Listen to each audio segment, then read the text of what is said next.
Have you ever considered what your technology truly sees, hears, and remembers when you're not around? Imagine a house, state of the art, bristling with sensors, cameras, and microphones, all designed to make your life easier, perhaps even safer.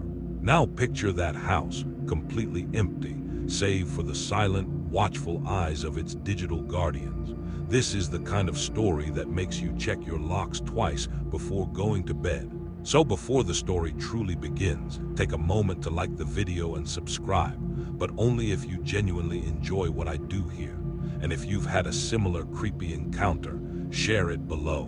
Maybe your story will inspire the next one. Now unplug your devices and dim the screen. Wonder if they're listening or watching you back. The nightmare starts now. It all began innocently enough, as these things always do. My partner, Sarah, and I had finally saved up enough to buy our dream home, a mid-century modern gem nestled in a quiet, tree-lined suburb. The house itself was beautiful, but what truly sold us was its potential. It had been recently renovated, and the previous owners, tech enthusiasts like myself, had outfitted it with an entire ecosystem of smart devices.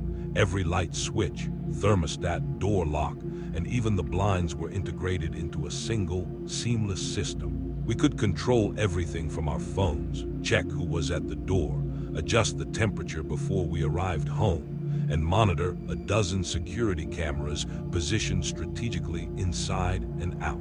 It felt like living in the future, a testament to modern convenience and security. We spent the first few months marveling at it, showing off the voice-activated lights to friends, enjoying the peace of mind knowing our home was always connected, always sending us updates. It was a digital fortress, or so we believed. Our first real test of the system's capabilities came when we planned a weekend trip to visit Sarah's parents, about a 4-hour drive away. It was a perfectly normal reason to leave the house, a family obligation. We'd be gone for 3 days, and before we left, I meticulously double-checked everything on the app.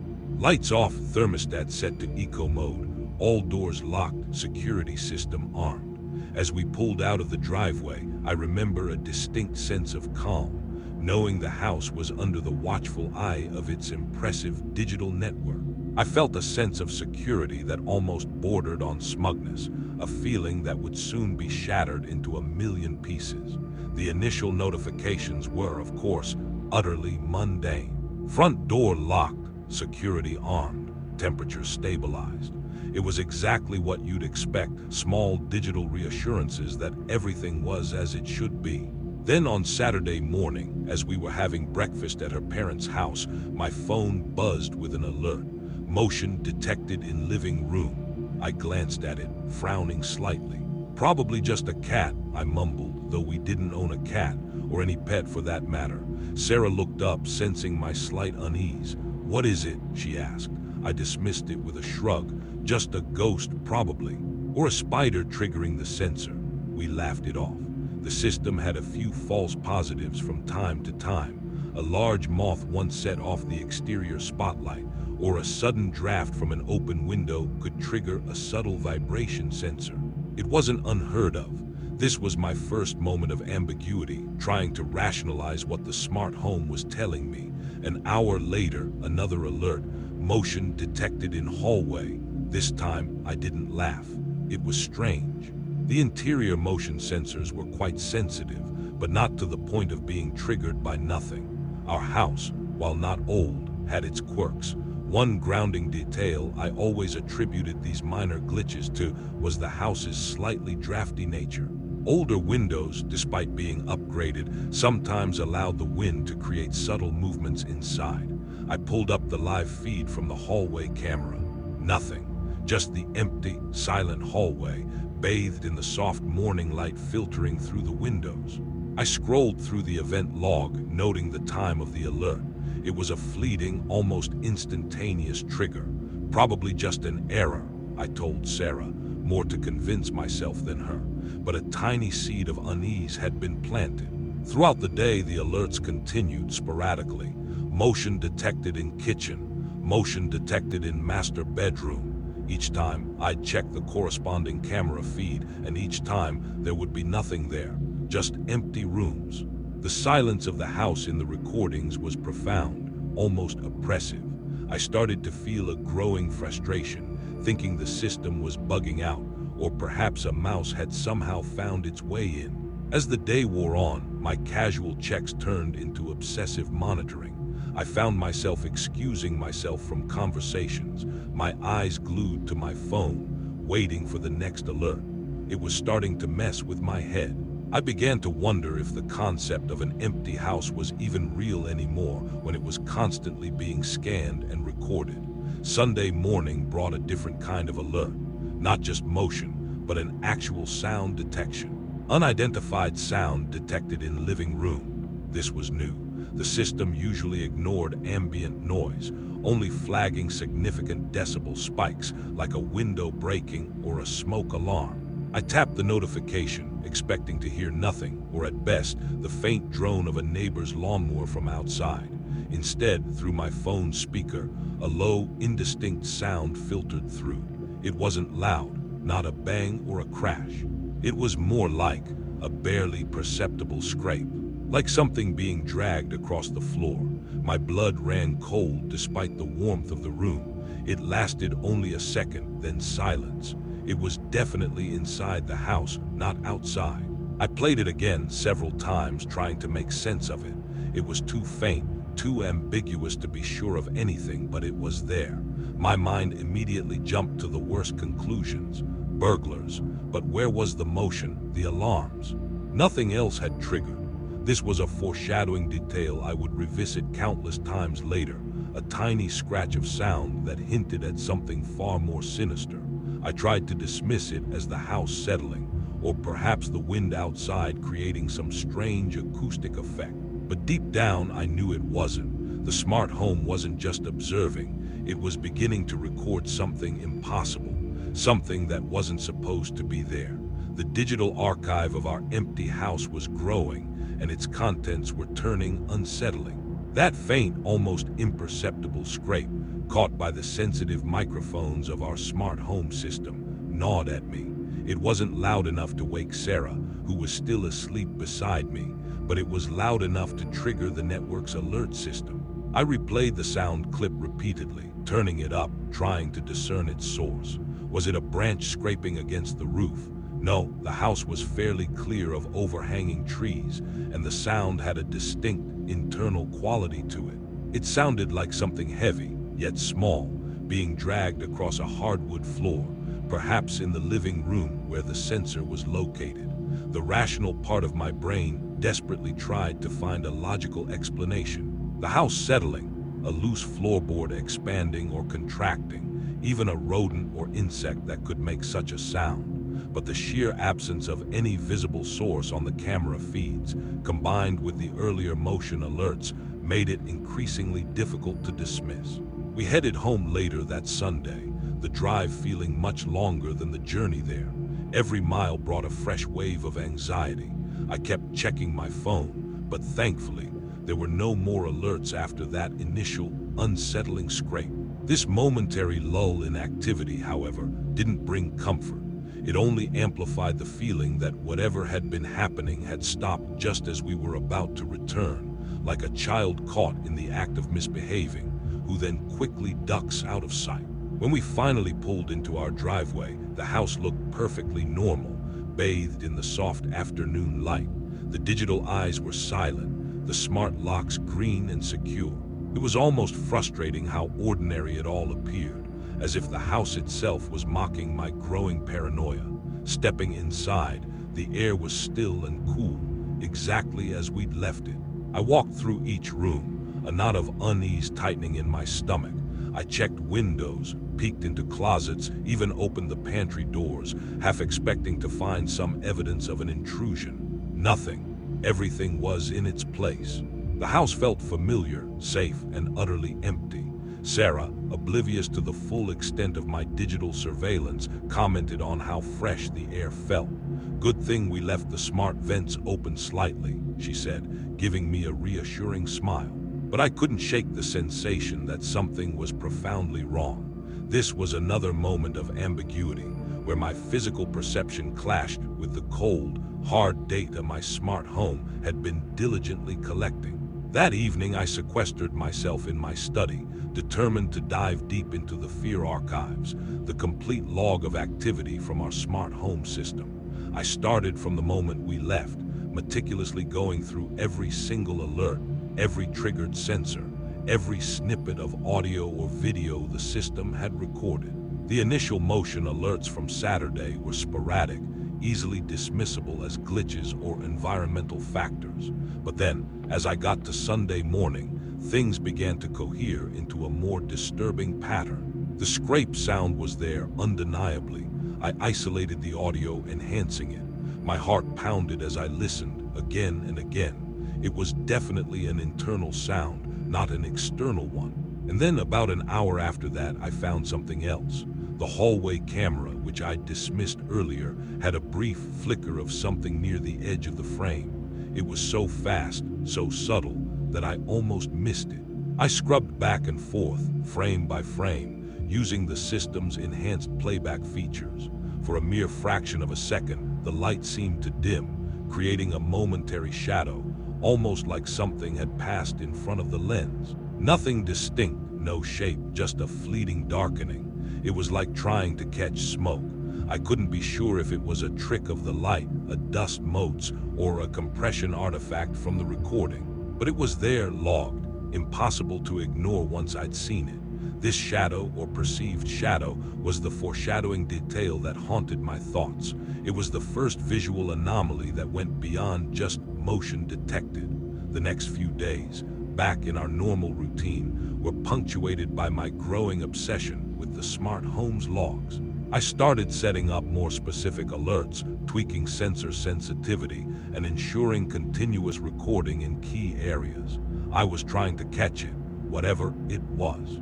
During the day, while Sarah was at work and I was in my home office, the house would occasionally ping me. Motion detected in cellar, sound detected, unknown in attic. These were areas we rarely frequented, and certainly not places where drafts or animals were common. I'd rush to check the feed, only to find the same empty, silent spaces. One particular grounding detail about our house was its incredibly stable foundation, a concrete slab that rarely shifted, making inexplicable creaks or groans particularly suspect. Then came the sounds, not just scraping, but more varied. One afternoon, while I was reviewing the overnight recordings, I heard it, a faint, almost imperceptible creak. It sounded like a floorboard giving way under weight. Our house had beautiful, original hardwood floors, and some spots did creak when you walked on them, but only under direct pressure. The sound was picked up by a mic in the master bedroom. I listened, my breath held. Silence. Then moments later, another creak closer to the door. This wasn't the house settling. It was too deliberate, too rhythmic.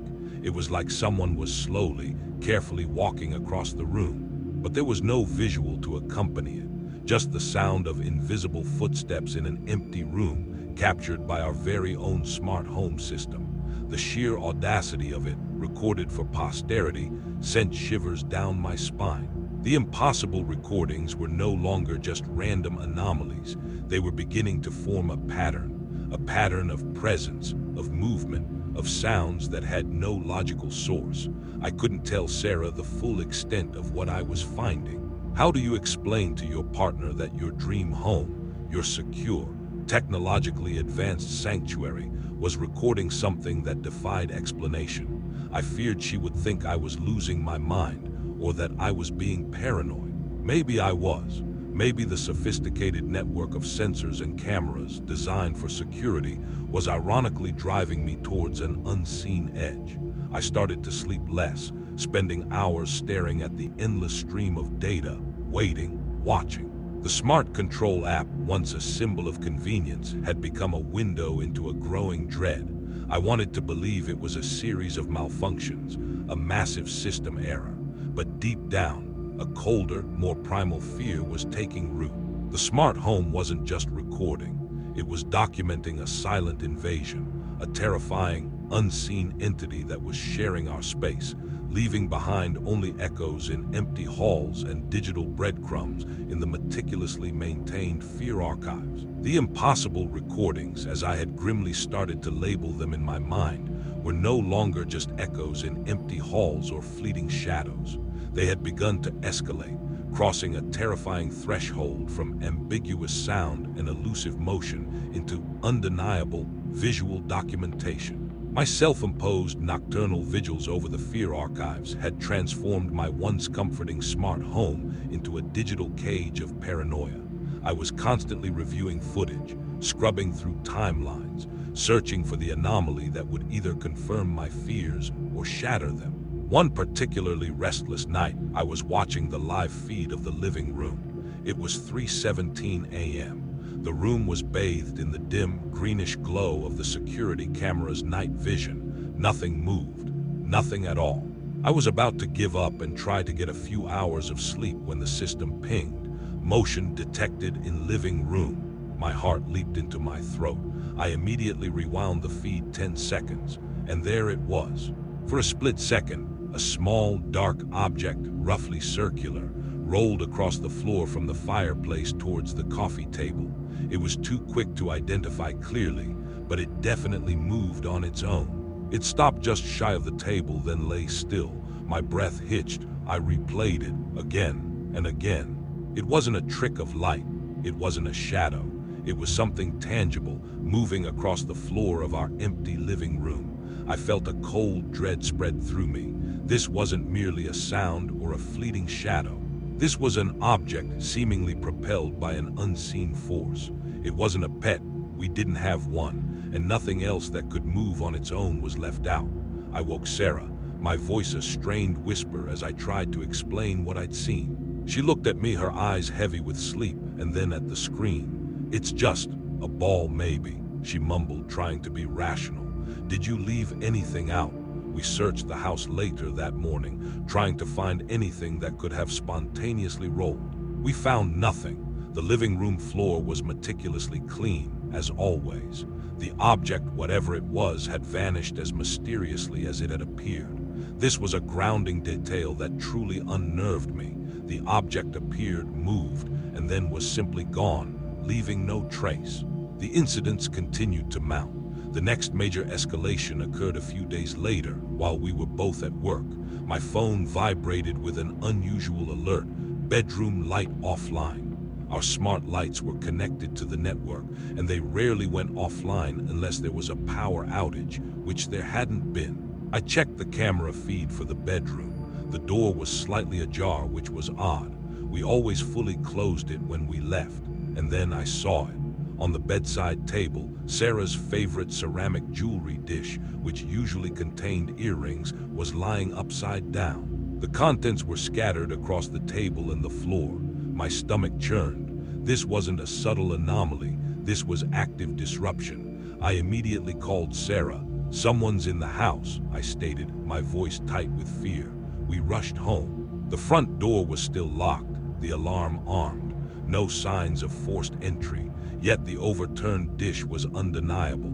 Sarah meticulously checked her jewelry, and strangely, nothing was missing. It was as if someone had simply flipped the dish, violently, for no reason. It made no sense. This element of ambiguity was deeply unsettling. Why would an intruder go through the trouble of entering a locked house, only to subtly disrupt an object and then leave nothing missing? It defied all logic. I started to feel like I was living in a different reality, one where the laws of physics were subtly, but consistently, being bent. The smart home, with its relentless surveillance, was documenting this impossible reality for me.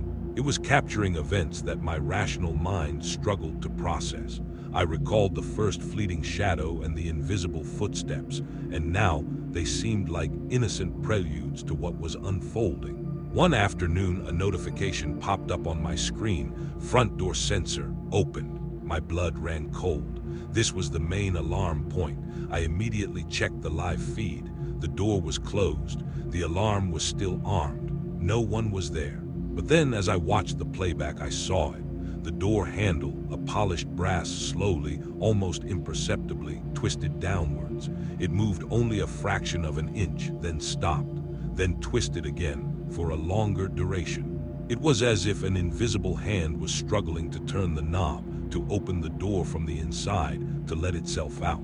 This was a clear example of a foreshadowing detail, implying that whatever was in the house was not just passive, but active, and perhaps even attempting to interact with the external world. The video was short, only a few seconds, but it was enough to solidify my terror. This wasn't a glitch. This wasn't a draft. This was an entity attempting to egress, or perhaps enter, from within our secure home. It was caught on our own security camera, a stark, undeniable piece of evidence. I immediately saved the clip. I felt a growing sense of helplessness. Our house, which was supposed to be our sanctuary, was turning into a prison not for us, but for something else, something that was trapped or trapping itself within its walls. I started sleeping with a baseball bat next to the bed, and Sarah noticed. She also noticed my increasing pallor, my jumpiness. I still hadn't shown her these latest, most damning recordings. How could I? How do you explain an invisible force trying to open your front door from the inside? I knew she would try to rationalize it, to find a logical fault in the smart home system. And she might be right. But the sheer volume of incidents, the escalating nature of them, felt too deliberate, too malicious to be mere errors. The fear archives were growing, a digital testament to the impossible. And with each new entry, the line between my sanity and the supernatural blurred further. The house wasn't just recording, it was becoming a stage, and we were its unwitting audience, watching a terrifying, unseen performance unfold within our own technology-laden walls. The digital investigator's plight had become my reality. My days were no longer defined by work or leisure, but by the relentless, agonizing task of reviewing the ever-growing fear archives. Every alert, every snippet of recorded activity from our smart home was now scrutinized with an almost clinical intensity, driven by a primal fear that tightened its grip with each passing hour. I felt like a forensic analyst, sifting through digital evidence of a crime that defied human perpetrator. The living room object, the overturned jewelry dish, the attempts on the front door handle. Each incident was a chilling data point in a graph of impossible events. I found myself obsessing over the details, replaying them frame by frame, enhancing the audio, trying to find the one rational explanation that would allow me to sleep again. It never came. My laptop became an extension of my anxiety. I had consolidated all the suspicious recordings into a single folder, categorized by date and type of anomaly. It was a terrifying personal collection, a digital haunted house. The sheer volume of material was overwhelming, but I was compelled to dig deeper. I noticed patterns. The activity almost always occurred when we were out of the house or when we were deeply asleep. It was as if whatever was there respected our presence, or perhaps was monitoring our absence to act. This observation, a grim foreshadowing detail, suggested a level of intelligence or awareness that escalated my fear from mere poltergeist activity to something far more sinister. One night, unable to sleep, I decided to go through the sound archives again. The system recorded ambient noise in many rooms, but only flagged unidentified sounds that exceeded a certain decibel threshold or pattern. I was looking for anything I might have missed. Scrolling through the master bedroom audio logs, I found a series of entries from a few nights prior. They were labeled simply, "Sound detected. Unknown low frequency." I clicked on the first one, a faint, almost imperceptible hum, so low that at first I thought it was just the house's electrical system. Then a distinct, rhythmic click, like the slow, deliberate ticking of a very old, very large clock, but we had no such clock in our bedroom. I listened to the sequence of clicks. They were uneven, not a perfect pendulum swing, but irregular, as if an invisible mechanism was winding down or struggling. I enhanced the audio, ran it through a filter. The hum became clearer too. It was a low, resonant vibration, almost felt more than heard. It permeated the room, a deep, unsettling thrum. This was a grounding detail that truly confused me. A hum of that specific frequency, coupled with distinct ticks, suggested a mechanical source. Yet there was nothing mechanical in the room that fit the description. As I listened to the sequence, I realized the clicks were slowly growing fainter, as if moving away from the microphone, or as if the source itself was fading. Then silence, followed by another alert, motion detected in hallway. I cross-referenced the times. The clicking and humming in the bedroom had stopped precisely when the motion sensor in the hallway had triggered. It was as if whatever was making the sound had moved from our bedroom into the hall. I quickly pulled up the hallway camera feed from that time. Nothing, just the empty hallway, illuminated by the low glow of the hallway nightlight. But the sound was undeniable, and the sequence of events too precise to be mere coincidence. This was my moment of true ambiguity, where the digital evidence painted a picture that directly contradicted my physically observed reality. The next day, during the brief window Sarah was out running errands, I went into the master bedroom. I meticulously searched every inch, looking for anything that could explain the hum or the clicks. I checked under the bed, behind the dressers, even inside the bedside tables. Nothing. The room was exactly as we had left it, yet the fear archives held proof of an auditory presence within that room. It was like living in a phantom limb, sensing something that wasn't physically there. My sleep evaporated. I started consuming coffee by the pot, trying to stay awake, to keep watching the feeds. I felt a desperate need to catch it, to see it with my own eyes, to prove I wasn't losing my mind. The smart home wasn't just recording events, it was recording my descent into a waking nightmare. The technology that was supposed to provide peace of mind had become the very instrument of our terror, a digital leash connecting us to an unseen entity. I knew Sarah was growing worried about me. My erratic behavior, my constant phone checking, my intense focus on the silent house, even when we were in it. I had to tell her more, but every time I thought about it, the words caught in my throat. How do you explain the impossible? I considered calling in an expert, someone who could explain these glitches, perhaps a specialist in smart home systems. But what would I tell them? My house is making impossible recordings of something that isn't there, and it's trying to open the front door. They'd think I was crazy, or trying to pull an elaborate prank. I felt utterly alone, trapped in a technological labyrinth of my own making, with only the cold, hard data of the fear archives as my companion. The smart home's digital presence, once a comforting blanket of security, felt like a suffocating shroud. It wasn't just observing, it felt like it was learning, adapting. The activity was becoming more focused, more directed. It was no longer random bumps, it was precise, localized incidents. I was no longer just an observer. I was a digital detective, piecing together fragments of a terror that existed just beyond the veil of everyday perception, a terror meticulously documented by our very own smart home system. And I knew with a chilling certainty that the next escalation wouldn't just be a recording, it would be something we experienced directly. My chilling certainty became a shared, waking nightmare.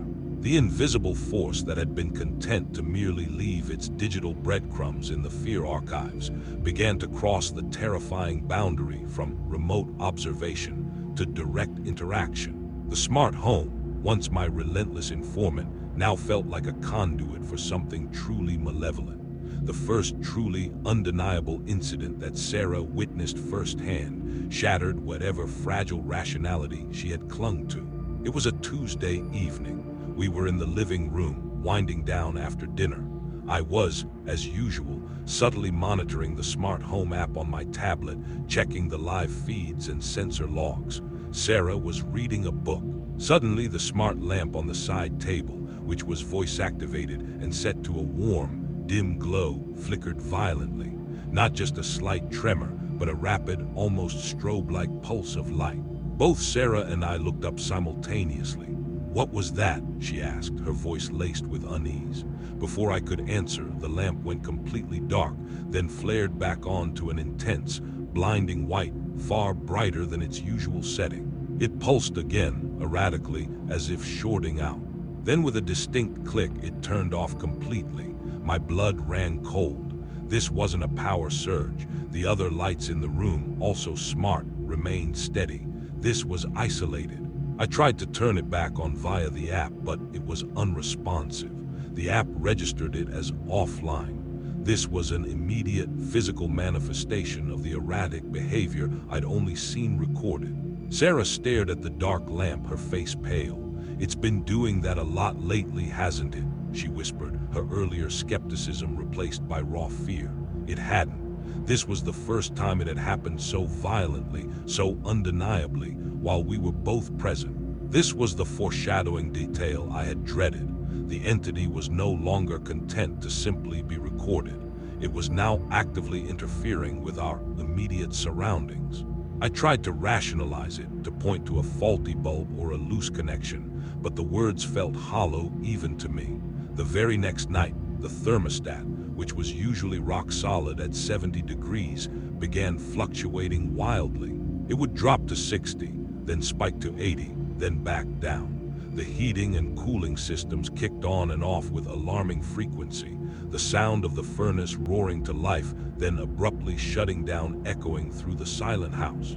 Sarah tried to adjust it manually, but it would snap back to a random temperature.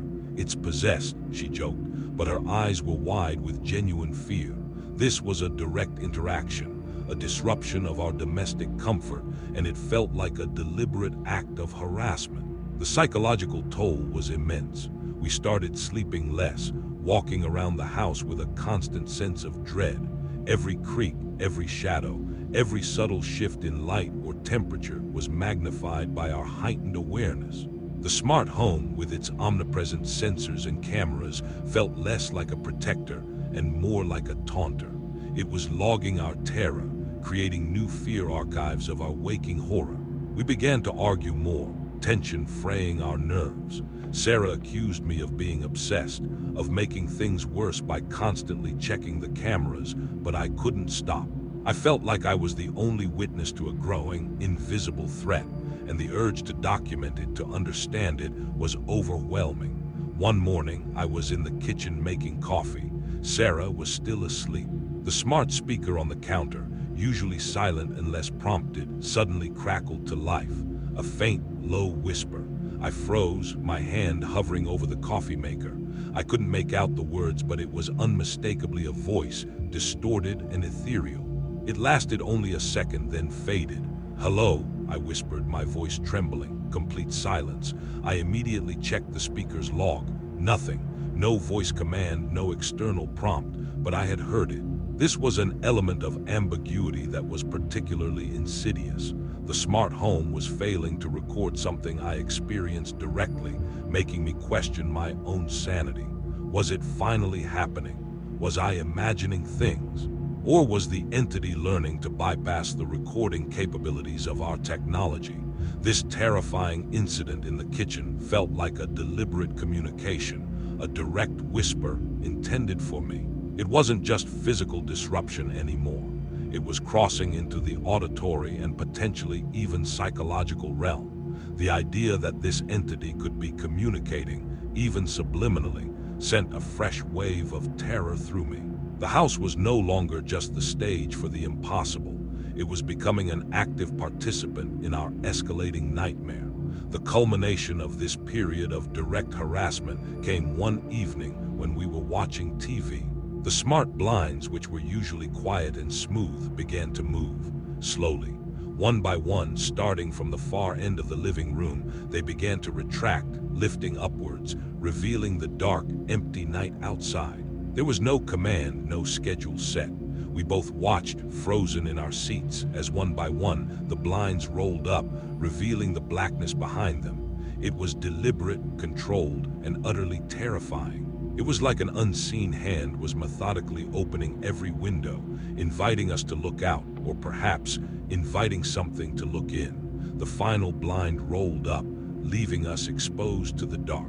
The air in the room suddenly felt colder, heavier. Sarah let out a small, choked sound. I grabbed her hand, my own trembling. This wasn't a glitch, a faulty sensor, or an error in the smart home system. This was a statement. The invisible presence in our house was no longer merely recording its actions. It was now demonstrating its power directly to us, turning our technology against us, using it as a tool of terror. The fear archives were no longer just a collection of historical anomalies. They were a live feed of our escalating, inescapable dread. We were trapped, not by physical bars, but by an unseen entity that had infiltrated every corner of our technologically advanced sanctuary. The chilling demonstration of power with the smart blinds was the turning point. It wasn't just about recording the impossible anymore. It was about living it, constantly, undeniably. The unseen entity had crossed a line, moving from digital manifestation to direct, physical and psychological harassment within our home. The terror of the fear archives had spilled over into our waking lives, making every corner of our technologically advanced sanctuary feel like a snare. We were living on edge, our nerves frayed, sleep a distant memory. The nights became the worst. We would lie awake, listening. Every creak of the house, every rustle of leaves outside, every hum of the refrigerator was amplified, twisted into something sinister. The smart home's presence, once comforting, was now oppressive. Its sensors, always on, always watching, felt less like security and more like a cruel extension of whatever was tormenting us. It felt like it was inviting the entity to play with us, to push us further. I started wearing my noise-canceling headphones to try and block out the phantom sounds, but then the silence became its own kind of terror, filling my mind with imagined horrors. This was a grounding detail that truly underscored our psychological torment. Even the tools we used for comfort and escape turned against us, becoming sources of fear. One night, the motion sensors in the main hallway started triggering every few minutes. My phone buzzed incessantly. I dragged myself out of bed, grabbing the bat I now kept by the door, and checked the hallway camera. Nothing. Just the empty, silent hall, bathed in the camera's thermal imaging eerie glow. But the alerts persisted. Motion detected, over and over. It was a relentless digital drumbeat of dread. I could almost feel a presence, a cold spot in the air, though I knew it was likely just my mind playing tricks. This was an element of ambiguity that made the experience maddening. Was it real, or was I just losing my grip on reality? Then, as I stood there watching the feed, a new alert flashed. Child's voice detected. Unknown. My heart stopped. We didn't have children. Never had. I clicked the audio log. Faintly, barely audible, a soft, high-pitched giggle. It was childlike, innocent, yet in this context, utterly horrifying. A single, clear, malicious giggle. It wasn't a baby's cry or a random noise. It was distinct, playful, and utterly out of place. This was the most chilling thing the fear archives had ever logged. I didn't need to see it. The sound settled deep into my bones. Sarah, startled by my gasp, came out into the hallway. "What is it?" she whispered, her voice trembling. I turned the phone screen to her, replaying the audio. Her eyes widened and a small, choked sob escaped her lips. The air in the hallway felt suddenly thick, heavy. We backed up slowly until we were pressed against the bedroom wall. The child's giggle, recorded by our own smart home, echoed in the silent house. It was a sound designed to terrify, to penetrate the deepest anxieties, leaving a lasting psychological scar. This was the true culmination of the foreshadowing details.